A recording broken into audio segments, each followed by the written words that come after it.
Hi, everybody. This is our final refresh message this week, the third one. Today's Friday, February 12th.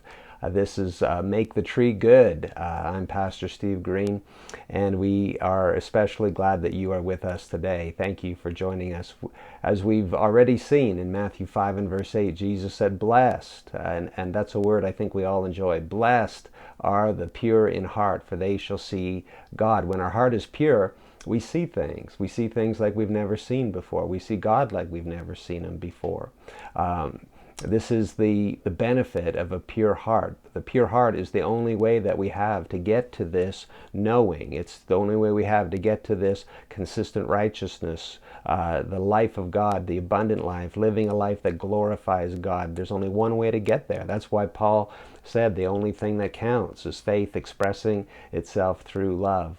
In 1 John 2 and verse 5, on this topic of seeing things, John says, but whoever keeps his word, truly the love of God is perfected in him. By this we know that we are in him.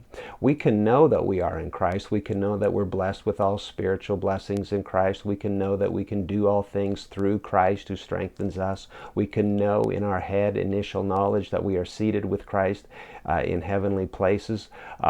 We can know these things, but there's a whole different level of knowing. There's a much more impactful and life-changing way of knowing that comes when we walk in love toward one another. In 1 John, just continuing in a series of scriptures in the first epistle of John, in 1 John 4 and verse 7, beloved, let us love one another, for love is of God, and everybody who loves is born of God and knows God.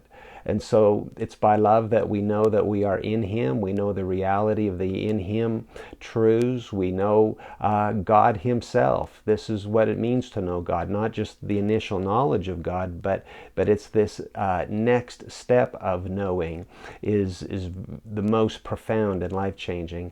A few verses later in 1 John chapter 4, verses 17 to 18, love has been perfected among us in this, that we may have boldness in the day of judgment. So this is part of our transformed perspective. It's part of seeing things that we haven't seen before, knowing things we haven't known before, is that we have boldness in the day of judgment. Because as He is, so are we in this world. There is no fear in love, but perfect love casts out fear. We can see that there is no need for fear. And we see it in such a profound way that it actually drives the fear out of our heart. We're not trying to not fear. It is simply being driven out of our heart. It is a wonderful thing to have a pure heart. Thank you for joining us today. We hope to see you in church on Sunday. Thank you for joining us here in our YouTube broadcast.